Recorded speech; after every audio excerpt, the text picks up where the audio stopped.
Morning, everyone. Had a viewer that had a special request asking how we set up in the tree when we're in the saddle. So I thought I'd make a real quick video, just kind of show you basically what we do when we're in a tree in the saddle. Before we get started, we would really appreciate it if you guys would hit subscribe and hit that bell icon. This way it'll notify you anytime we post something that's saddle related. Also, hopefully you like the video, hit like. We really appreciate it. What I got here is I got a little tree that we pulled into the garage here so we can do some demonstrations. Just give you a real quick explanation on what we do here. Just tie in. So basically, the way I've got it set up right here is if you were set up in just one single tree. I personally like, whenever it's possible, to find trees that are doubles and triples. I feel like it breaks up breaks it up. You don't look like a bump on a log, out there on a tree.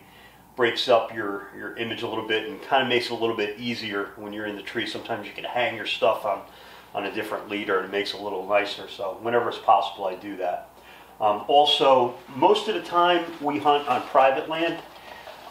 And when I hunt on private land, I usually use these types of bow holders. They're inexpensive. What's nice is you can put them any place you want on the tree where it's convenient. So whenever it's possible, I like to use that. But what I did here is I have it set up as if you're hunting on public land. When you're on public land, a lot of times you can't use screw-in steps or anything that would damage the tree. So I have it set up right now for that. I basically have a gear hanger here that it basically goes around, straps to the tree, and it's got a couple of hooks on it. And you can position them wherever you want on, wherever it works for you. I really typically only use this one here.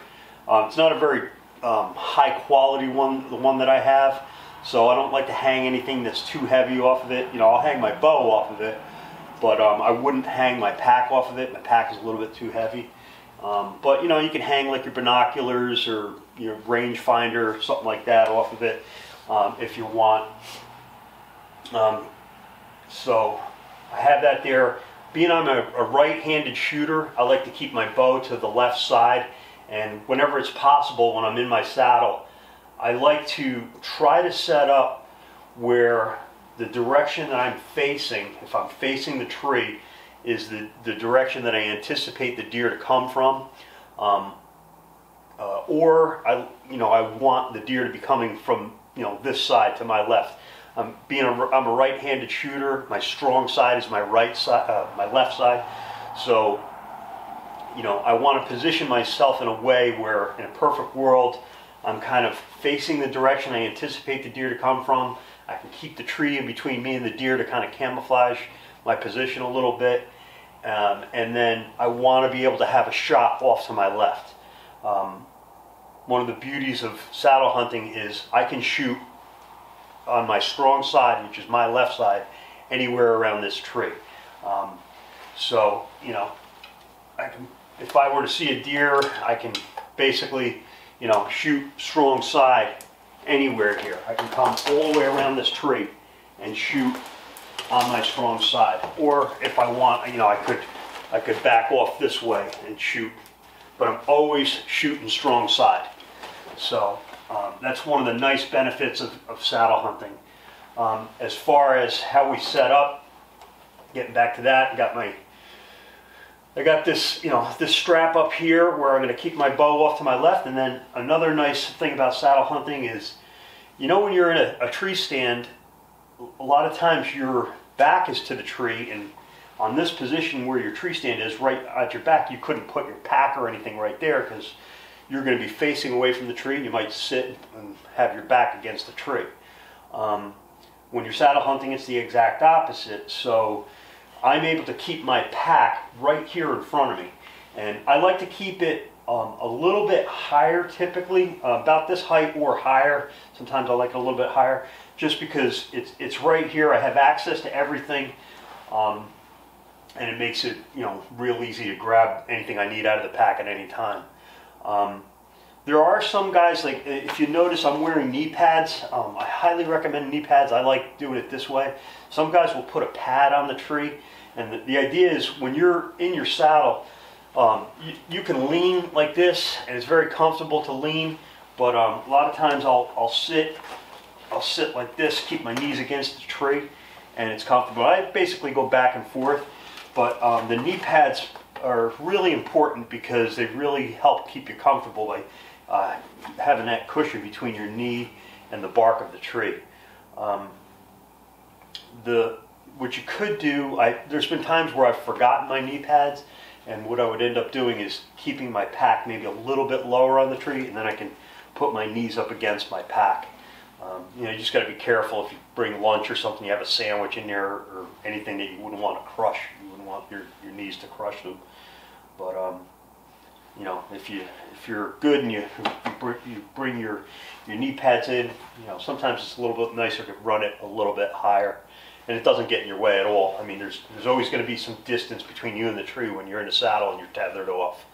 So so that's about it.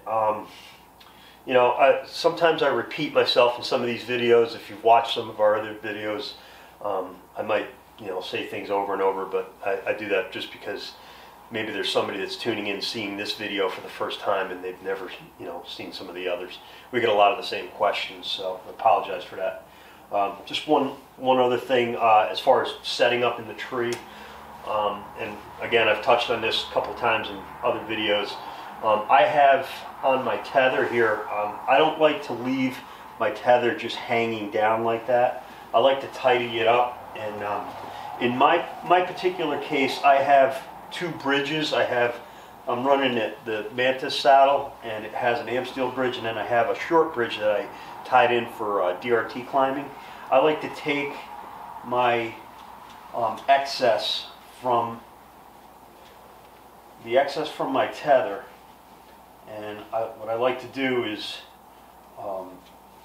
tidy it up by tying a bowline knot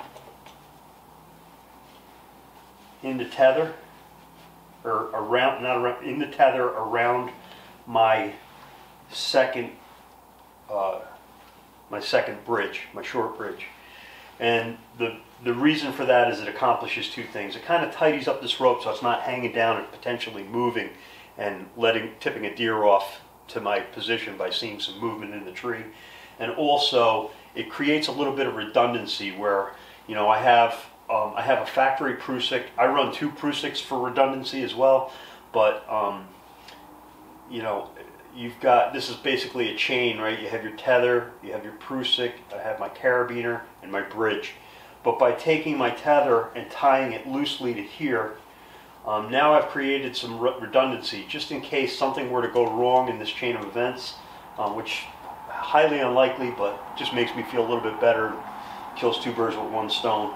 I can keep it out of the way, and it doesn't affect anything. I mean, I can still turn away, I can still do everything I want and move just like, you know, if I didn't have it tied off. So, works out really good. So, that's something you can do as well. So, that's pretty much about it. Just like I said, this was a special request video. A little bit easier to show it here in the garage. So hopefully it answers some questions. If anybody has any questions, you know, every guy has their own little system, I guess. You know, I mean, there's only so much you can really do when you have just one tree like this. The other thing is, you know, I got into self-filming this year, and when I'm self-filming, I would also end up having a camera arm in here. And every tree is a little bit different. I tend to like to try to, you know, being I'm going to be shooting off, I try to shoot from my left side where I anticipate the deer. I like to try to keep my camera arm to the right and be able to work my camera and then be able to shoot. But every tree is a little bit different sometimes, you know, you have to kind of like see how it's going to work in each set. But you know, I use the camera arm. That's nice when you really want to use when you want to really get good quality filming. But it makes it a lot more difficult, especially if you're doing it by yourself. Setting up the camera arm, carrying the camera gear in and everything. I also tried this year using a GoPro that was mounted on the bow, and that worked out pretty well. And it's kind of good for. It doesn't take the greatest quality video. I mean, you get better quality when you have a nice camera that you can really zoom in and control. But you know, if you're just self-filming your hunts and you just want to get it on film, you know, that's another way to go. Works out pretty well. But that's about it. If you guys have any other questions pertaining to saddle hunting, just post them in the comments section, and you know, we'll be glad to answer anything we know. If you have any ideas or better ideas on how to set up, please share them also in the comments section. If there's you know, we like to hear, a lot of times there's great ideas guys have, things that we haven't thought up on our own, and we see something that we really like, you know, we'll create a video and share it with others. So appreciate you watching.